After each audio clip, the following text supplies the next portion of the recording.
Está contemplado en el mismo Código Fiscal de la Federación al ejercer la autoridad sus facultades de comprobación, es decir, una auditoría. Pues si la empresa no los tiene, como bien dices tú, al corriente o al día, pues va a ser una observación y multas. Adelante.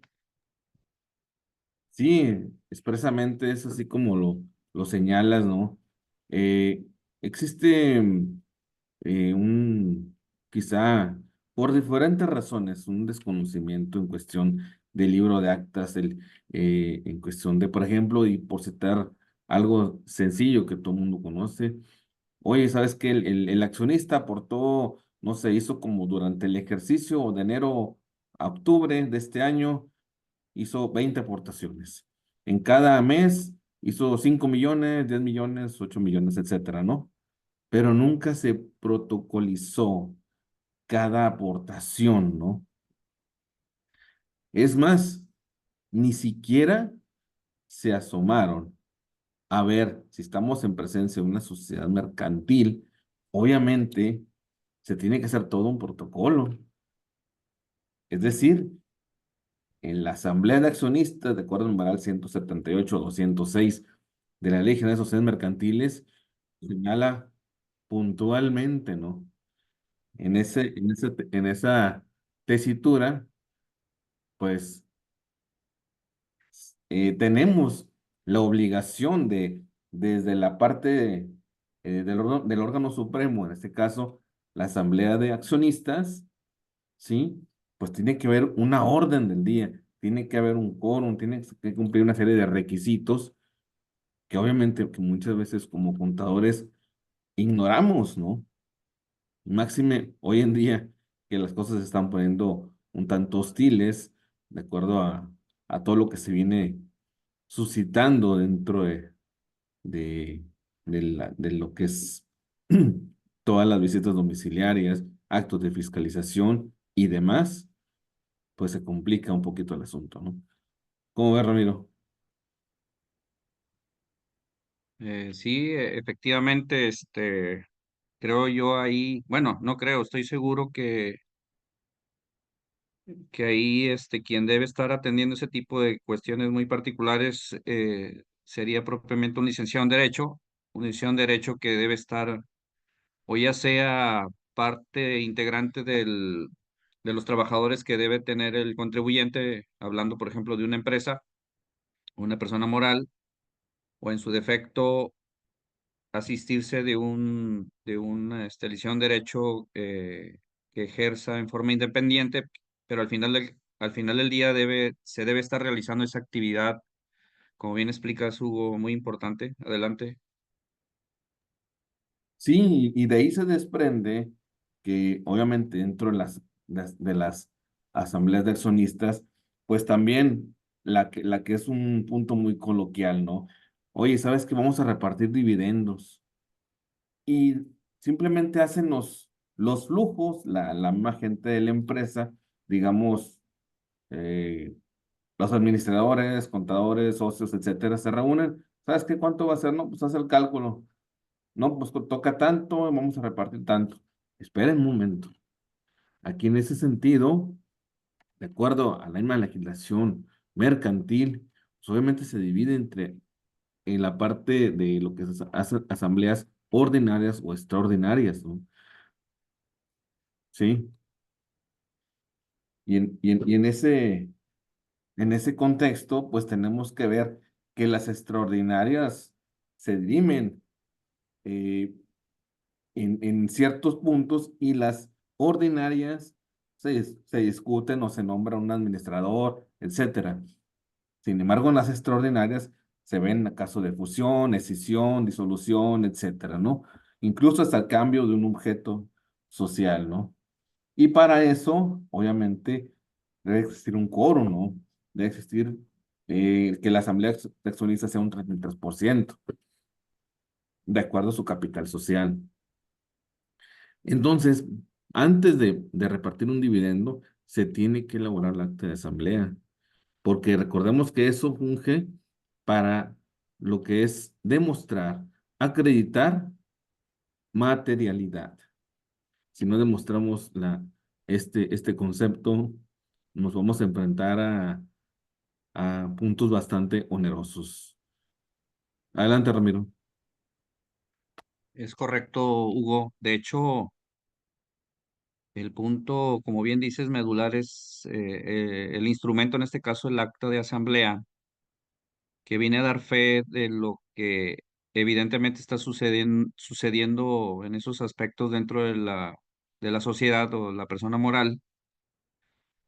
Y em, el hecho entonces de constatar también de que efectivamente la sociedad de alguna manera en la contabilidad está registrando en su caso utilidades contables si es que financieramente o contablemente las está generando, porque como sabemos, en un año calendario o en un ejercicio fiscal, que en este caso coinciden aquí en México, esos 12 meses, las personas morales, hablando ya de las utilidades para efectos financieros, pues es de enero a diciembre y fiscalmente igual, pero entonces esas utilidades financieras, al estar debidamente registradas en contabilidad y ya para efectos de hacer un reparto posterior, como bien lo indica Hugo, para efectos fiscales va a tener su connotación y en este caso fiscalmente en el impuesto de la renta, bueno, quienes ya conocen un poco de esto y si no, pues lo van a escuchar ahorita, se tiene que ver también a la par un efecto fiscal que se llama la cuenta de utilidad fiscal neta, la CUFIN abreviado, y sobre eso decir, bueno, has reportado para efectos fiscales UFINES en cada ejercicio del pasado que haya pagado impuesto a la renta para entonces decir, en términos generales, que de esos dividendos que se van a repartir de esa cuenta fiscal estarían exentos del impuesto a la renta porque ya se pagó el impuesto a la renta en cada ejercicio fiscal y pero a la par pues también debes ver también financieramente que la empresa tenga esas utilidades retenidas, esas utilidades contables. Y voy a terminar mi comentario porque resulta ser también que la autoridad puede también detectar al estar revisando, y ha habido casos, yo he visto casos en el pasado también, donde por una mala estrategia pues ahora sí, de internas o externas de asesores, se atreven a decir, bueno, pues tú como quieras reparte el dividendo, ¿no? Porque sí tienes a lo mejor una UFIN por ahí, ¿no? De años pasados, pero por alguna razón, como sabemos, una utilidad fiscal no es igual a la utilidad contable. Entonces puede haber una empresa que para efectos financieros pueda hacer que tenga una pérdida contable, pero para efectos fiscales sí tenga una utilidad fiscal, o sea, una CUFIN, pero contablemente no tenga una utilidad contable, sino tenga una pérdida contable. Y es ahí donde en un momento dado habría que vigilar eso desde las actas también para decir, bueno, cómo es que yo financieramente quiero repartir un dividendo si financieramente o contablemente no existe, aunque fiscalmente sí. Adelante, Hugo. Excelente, es un punto bastante fino, estimado Ramiro, es correcto. Sí, conlleva a diferentes aristas y esa es una principal, es una medular en donde no es solamente calcular, es sino tener esos elementos sustantivos, en este caso la parte contable, la parte financiera, ¿sí? Obviamente, y la parte fiscal, entonces tenemos que sopesar si realmente tenemos una utilidad contable, una utilidad fiscal y hacer los cálculos tanto de la COFIN, ¿no? Entonces, en ese sentido, pues tenemos que hacer medularmente los cálculos, tener los elementos de origen, ¿sí? Para poder hacer esa parte que es importantísima, ¿no? Entonces, en el caso, y volviendo al tema de las asambleas ordinarias y extraordinarias que se sitúan lo que es del numeral 178 a 206 de la Ley General de Sociedades Mercantiles, ¿no? En el caso de la Asamblea Extraordinaria, conlleva un requisito de las tres cuartas partes de capital, ¿sí? Y en el caso de la ordinaria, tiene para que sea una legitimidad, ¿sí? Se tiene que tener la mitad del capital social, ¿no? Entonces, todo eso tenemos que conocerlo para que cuando nos llegue la autoridad, oye, dame el libro de actas, aquí está, ¿no? Entonces, pero todo conlleva un proceso, ¿no? Tener la parte de la parte mercantil, tener la parte contable, tener la parte financiera, tener la parte fiscal, obviamente la legal, ¿no? En esa tesitura y en este contexto se requiere, obviamente, sí o sí, como bien apuntó mi estimado amigo Ramiro, que sea partícipe el abogado, ¿no? Conjuntamente con el contador, con los financieros y trabajar en conjunto, ¿no? Para que de esa manera se tengan todos los puntos perfectamente escalonados, vistos, analizados, materializados y que se lleve un protocolo a seguir, ¿no? Desde la minuta, desde la orden del día, desde el informe de la parte de quórum, de la parte del requisito que conlleve a llevar a cabo dichas asambleas, ¿no? Todo eso es materialidad y es bastante importante. Adelante, Ramiro. Es correcto, es correcto. Incluso desde el origen, cuando se crea una sociedad mercantil, una empresa, ¿verdad? Desde que se crea y se constituye con un capital social, fijo, inicial, es un problema que se ha incurrido también mucho pues desde hace muchos años, donde por alguna razón solamente se deja a nivel de papel el hecho de haberse exhibido el capital de los socios accionistas inicial en su parte fija, pero en la realidad sucede que no entregan o no hacen esas aportaciones a la empresa, es decir, no entregan el efectivo o no hacen la transferencia bancaria, ¿no? Para soportar este, ese capital inicial. Pero ¿qué pasa? Que las normas de información financiera que contemplan o regulan el aspecto normativo del capital contable, atendiendo a esta problemática, pues en su momento, hace muchos años, pues también los principios de contabilidad generalmente los principios de contabilidad generalmente aceptados, este, ahora ya normas de información financiera, contemplan que en esos casos eh, la presentación de ese capital no pagado por los accionistas, aunque está exhibido, se debe presentar dentro del mismo capital contable como una cuenta de naturaleza deudora para que contrarreste el movimiento acreedor inicial del capital, de tal manera que el capital social va a quedar en cero, porque no existe realmente la aportación. Y anteriormente, hace muchos años, contablemente se llevaba ese efecto a una cuenta por cobrar o a un deudor diverso accionista en el lado del activo en el balance, pero se corrigió esa presentación porque realmente debe estar dentro del mismo capital para un efecto cero. Y termino mi comentario que también la Ley General de Sociedades Mercantiles, habría que revisar qué artículo es, no sé si lo tengas ahí en un momento a la mano, Hugo, si no, pues hay que investigarlo, pero lo que sí existe también en la Ley General de Sociedades Mercantiles al respecto de que cuando entonces una sociedad, los accionistas no aportan ese capital comprometido inicial y no se hace en cierto tiempo, no sé, vamos a pensar, digo, habría que revisar la disposición, pero sí habla de una temporalidad, no sé si 3 años, se dice o se establece que la sociedad está inexistente. Entonces ahí les encargo cuántas sociedades no han estado vivas ilegalmente. Adelante, Hugo. Sí, es un punto a revisar, sí, la verdad que bastante importante. Yo lo había escuchado desde hace tiempo y la verdad es fino el comentario. Habría que analizarlo más a profundidad.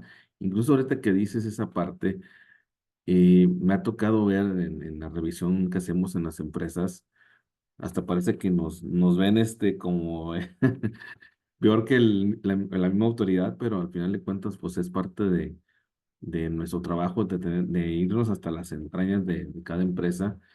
Es la parte de la reserva legal, ¿no? Que contablemente ni siquiera la tienen estipulada cuando realmente sí lo es, ¿no?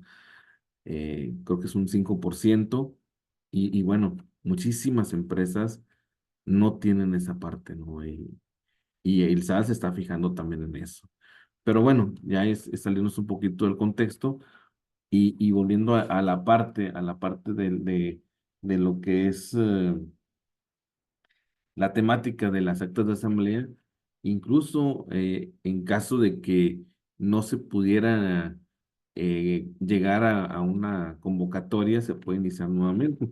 O bien, en caso de que no se quiera cumplir con el requisito del quórum, o bien los accionistas se puedan oponer judicialmente, lo que es a resoluciones de la misma asamblea. Pues bueno, para esto hay un requisito, se tiene que normar primeramente que conlleve la parte de un 25% del capital social, me parece que es artículo 201, y obviamente a partir que la demanda sea con 15 días siguientes a posterior en que se debió haber hecho la convocatoria, ¿no?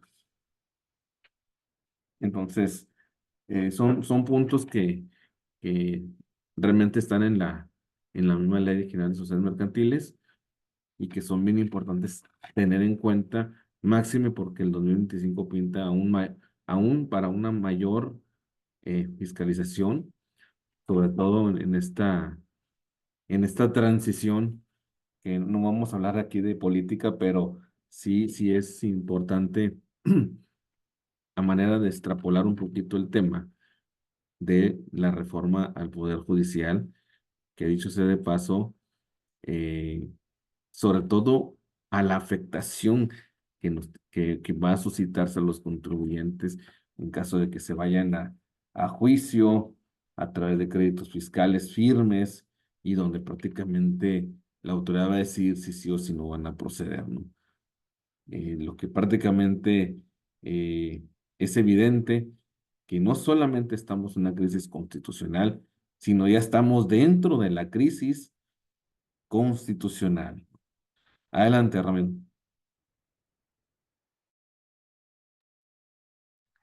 Pues sí, también hay mucho tema bueno, que se pudiera abordar al respecto de esa crisis, pero sí, también sí me voy a permitir mejor omitirlo y seguir con el tema de las actas de asamblea, ¿no? Una problemática también que es recurrente y que, bueno, que tiene solución obviamente, pero si por alguna razón la estructura de la empresa es robusta, es decir, que imaginemos que haya 50 socios o accionistas, por decir un número abultado, es un ritual el estar recabando la firma de todos para esos documentos que conforman el acta, las actas de asamblea, la lista de asistencia, porque también puede ser que no estén todos presentes y luego se ve el quórum, ¿no? Que si se llega a una cierta mayoría.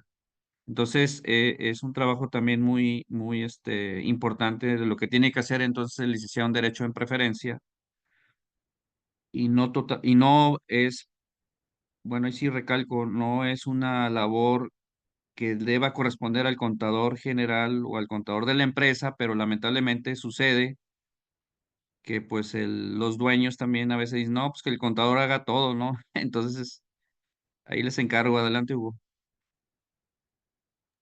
Sí, los famosos todólogos, ¿no? Ahora, hay un punto también interesante en cuestión del numeral 30 de la ley de impuestos sobre la renta, en que parte de lo que es la contabilidad, ¿no? Y obviamente que para fines, reitero, de la materialidad, un concepto que lo hemos dicho con amplitud que no está definido dentro del cuerpo y texto del Código Fiscal de la Federación. Sin embargo, el SAT se basa en una jurisprudencia que salió hace algunos años, donde tienen el sartén por el mango en cuestión de la materialidad.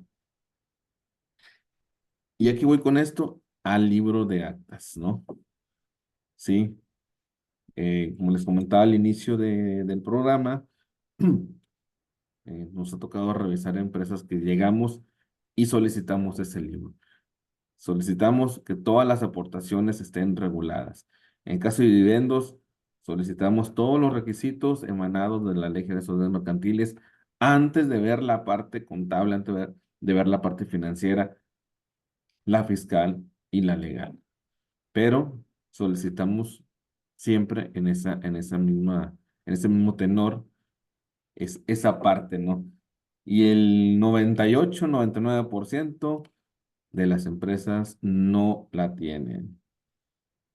Entonces, sí es bien importante, máximo hoy en día, que tengamos sustentado esa parte, ¿no? En caso de todas las aportaciones, sí, porque al final de cuentas, cada cosa juega en su cálculo, sí. Si estamos hablando de una CUCA, que es una cuenta capital de aportación, pues tenemos que tener lo que son las aportaciones protocolarizadas. Si nosotros le entregamos al SAT, oye, pues aquí está el de contrato, se estipuló en determinadas cláusulas, oye, ¿sabes qué? Esto ya, te lo voy a grabar porque ni siquiera cumple con la fecha cierta, ¿sí? De entrada. Entonces, todo lo que le aportó el socio te lo voy a grabar y aparte te voy a multar, ¿no? Porque no se cumplió ese requisito. Y es bien importante. Y es bien común a la vez no tenerlo, ¿no? Y vienen los problemas. Entonces, abordando y haciendo una correlación desde la Ley General de Sociedades Mercantiles, aunado al artículo 27 la Ley de Impuesto a la Renta, el 30, ¿sí?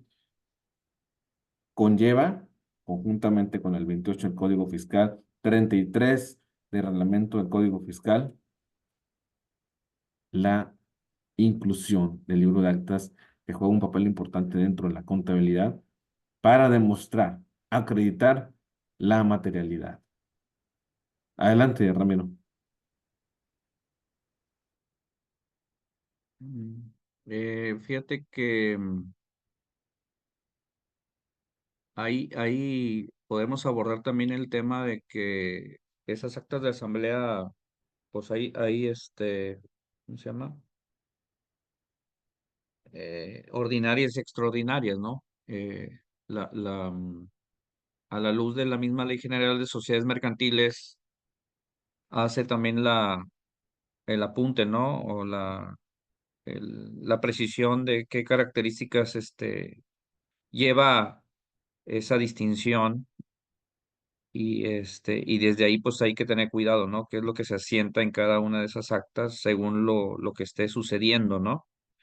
Incluso, ya si quieres ahí abundar un poco más, Hugo, es que hay actas de asamblea que no necesariamente conlleva que tengan que ser ratificadas, a diferencia de las ordinarias. Adelante. Es punto fino, Ramiro.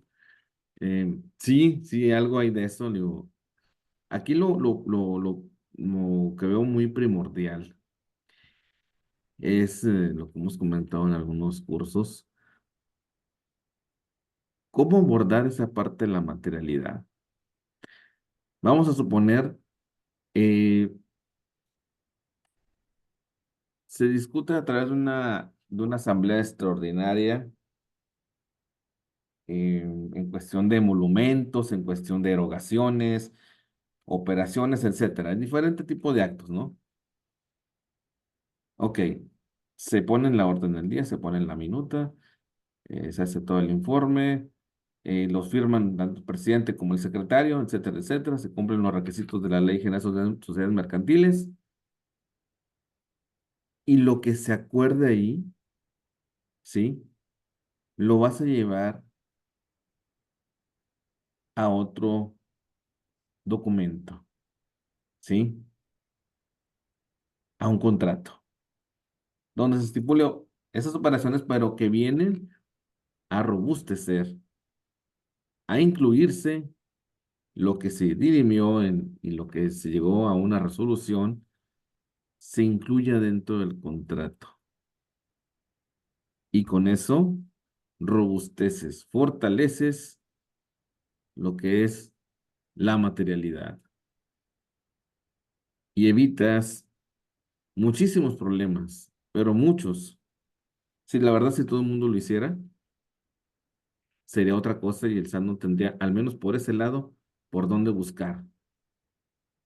Pero, ¿qué pasa en nuestro México? Que muchas veces, o en su mayoría, el empresario no quiere invertir en esa parte. Le dice, como bien dijiste, Ramiro, al contador, bueno, tú hazte los contratos, sácalos de donde sea y preséntalos. Pues ahí va el pobre, ¿sí? Entonces, sucede eso, ¿no?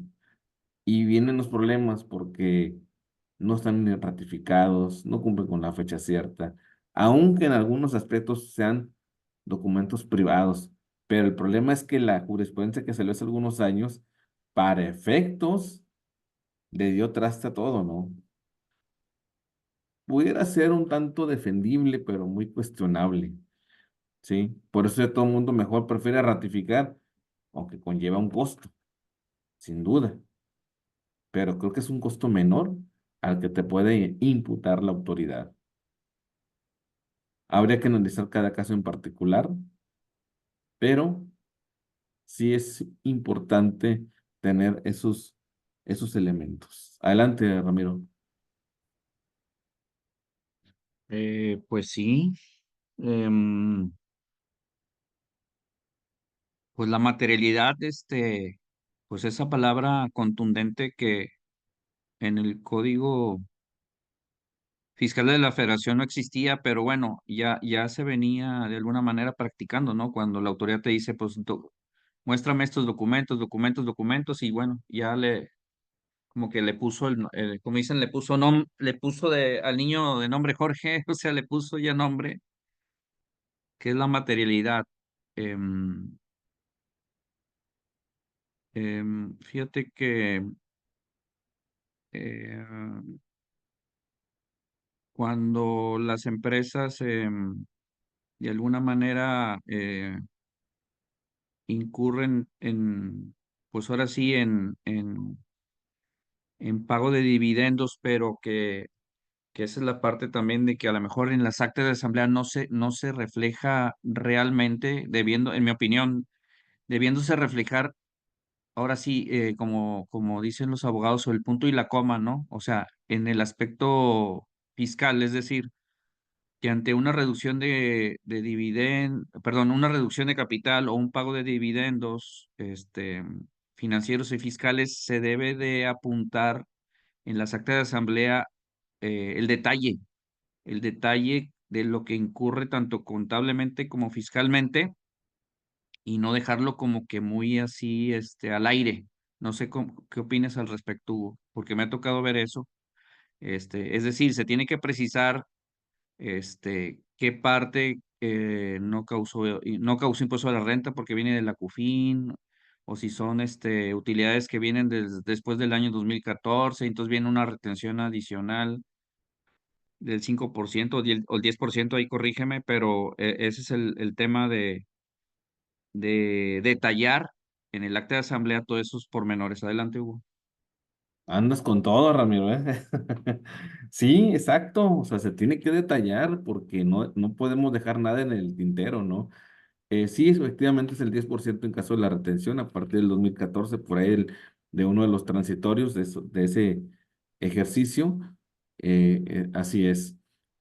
Pero sí, definitivamente coincido totalmente en que se debe de detallar con suma precisión dentro del acta, ¿no? Y de ese modo ya procedes a repartir los flujos, llevas papel de trabajo, registras lo que tengas que hacer en contablemente y fiscalmente también lo llevas. Entonces, pues ya con eso cierras el círculo, pero es un proceso, es una cadenita que hay que cubrir y no podemos dejar eslabones ahí, como se dicen, perdidos, ¿no? Y sí, sí, esa parte es imperativo, ¿no?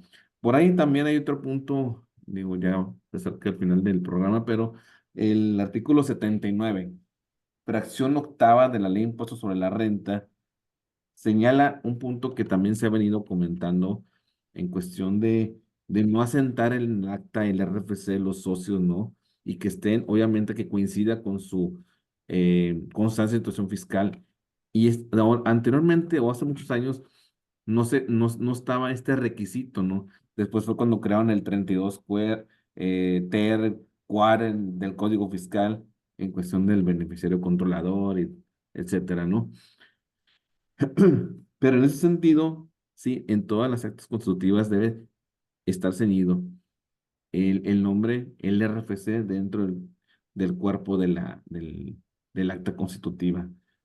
Y porque he visto yo en la práctica que muchas actas constitutivas adolecen o no han sido actualizadas, ¿no?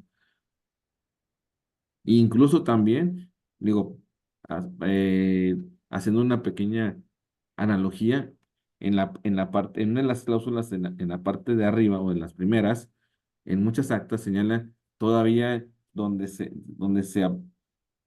cuando todavía no estaba la outsourcing legalizada, ¿no?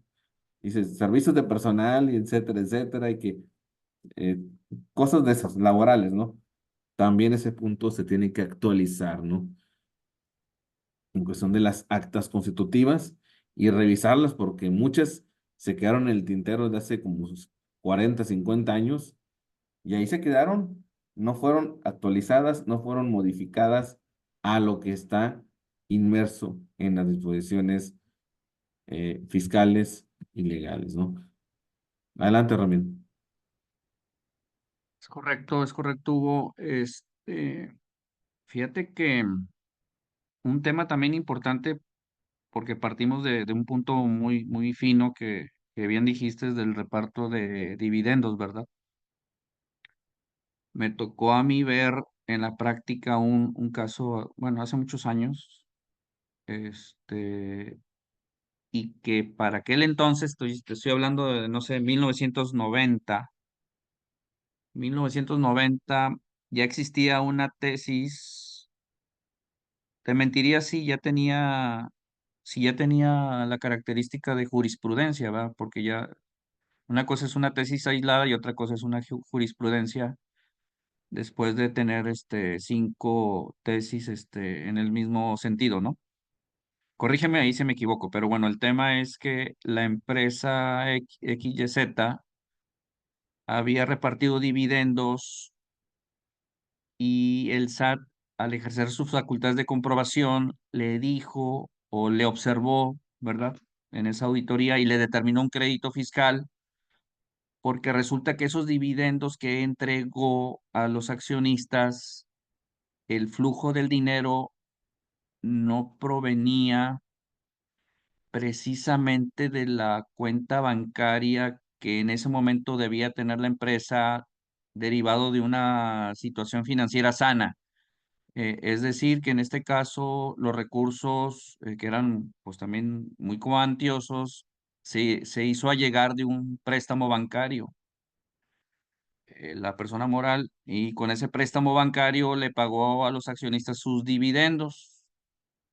¿Y cuál fue la observación? Ya en concreto fue que la autoridad dijo, ok, ponle que te acepto esto hasta cierto punto, pero los intereses que estás deduciendo de ese préstamo para haber hecho ese pago de dividendos son no deducibles. ¿Cómo ves?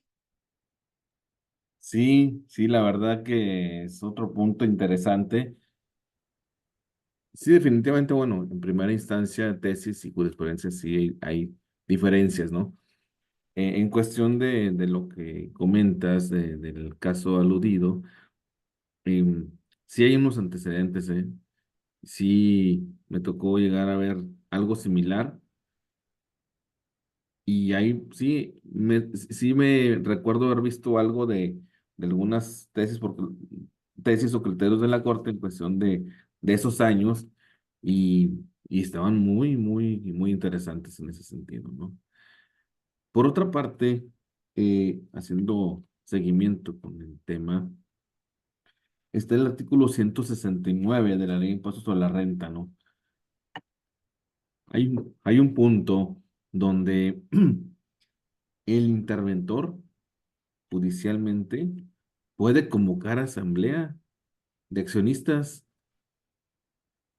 y ese es un punto interesante cuando ya hay un problema, hay un crédito en firme y puede llegar a convocar o a través de un mecanismo fiscalizador, en ese caso, la intervención directamente de un interventor que pueda tener eh, la encomienda de convocar a una asamblea de accionistas. Incluso está tipificado en el 169 de la ley de impuesto sobre la renta.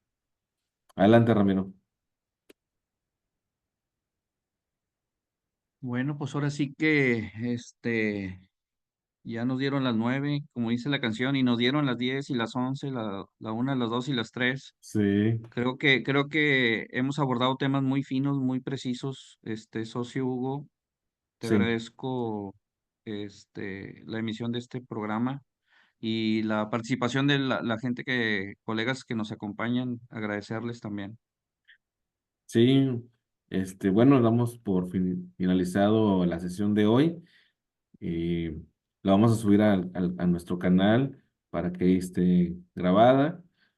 Y pues al mismo tiempo, muchas gracias Ramiro ahí por el apoyo. Ahorita nuestros amigos, tanto el maestro Claudio como el maestro Castañeda, tuvieron ahí unos compromisos ineludibles, cosas que a veces no se pueden postergar. De todas maneras, contamos con el apoyo de ellos y la siguiente misión, esperamos estar aquí los cuatro. eh, y bueno, muchas gracias a cada uno de ustedes. Que tengan una excelente noche. Hasta Muchas Saludos. mañana. gracias. Muy bueno. Hasta luego. Que Muchas gracias. descansen, gracias. Hasta luego. Hasta luego. Gracias, Hasta buenas luego. noches. Hasta Buenas luego, noches, maestro René. maestro René. Ahí lo buscamos porque ya traemos un caso de aguas nacionales. Pues estamos puestos Sí, ya Ok. estamos. Ahí voy a subir algo en el grupo para que ya lo enteré. ahí de lo que publicaron ahí para las empresas coreanas. Ahí acuérdense que hay agua. Sí, Ok, sí. perfecto, maestro. Que estén muy bien. Un Bye, abrazo. Hasta luego. igualmente. Bye bye.